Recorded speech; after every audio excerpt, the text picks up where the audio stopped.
Bayonetta 2 achieved major critical success back in 2014 when it released on the Wii U. The game was praised due to its phenomenal action-packed gameplay, lush presentation, and over-the-top set pieces. During my time with Bayonetta 2 on Switch, I've taken a trip down memory lane and relived some amazing, not-so-distant memories. Much of what we said in our original review a few years back still largely applies to the Switch version. Before I get to that, I'll talk Switch differences. Bayonetta 2 ran at 720p 60 frames per second with constant frame drops on Wii U. I'm happy to say that the Switch version rarely had frame drops throughout my time with it, and even during the craziest of moments, I would rarely experience any frame drops not only in docked mode, but in handheld mode as well. Not only that, but during both docked and handheld modes, the game's graphics look nearly identical to each other. Seriously, I couldn't tell any difference. It's an amazing technical achievement, to say the least. While the Switch edition doesn't up the resolution, things still look and play much smoother than the Wii U version. While the game doesn't look bad in docked mode, I think handheld mode is where it really shines. The Switch's 8.5-inch screen has the ability to hide blurry renders and ugly textures,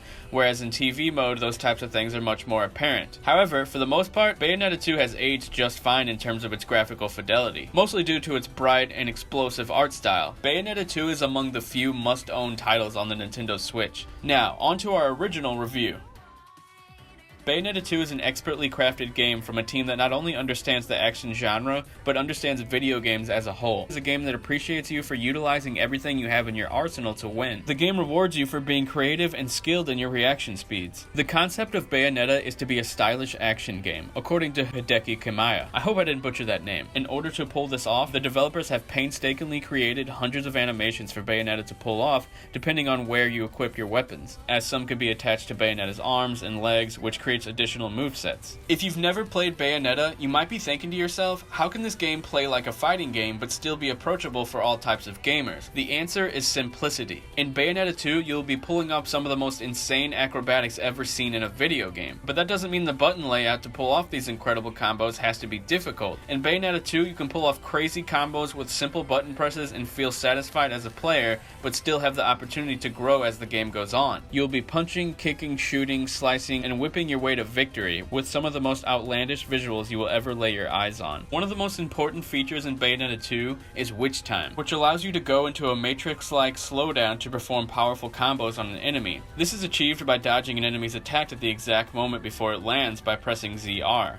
A new feature in Bayonetta 2 is called Umbran Climax, which allows her to summon her collection of demons to fight by her side under your control. Summons used to be limited to a finale finishing moves in the first game, but now you can build up your own magic bar to the top and then you can let all hell break loose. Another important aspect of Bayonetta 2 that propels it to become a classic is the pacing. The pacing of Bayonetta 2 can be described as the world's greatest roller coaster ride. In this game, there is never a dull moment. The cutscenes no longer drag like they did in the original. The game knows exactly what you want and it delivers it every time. Not only are the set pieces in this game something to behold, but it's amazing that they are able to change up the feel and flow of the gameplay itself depending on what crazy situation Bayonetta has gotten herself into. And you will not mind coming back to face your favorite bosses time and time again trying to get a pure platinum ranking across the board. Overall, I cannot recommend Bayonetta 2 enough. This game is a technical achievement on Switch. It looks great, sounds great, and plays great. Without a doubt, one of the greatest action games in the past decade.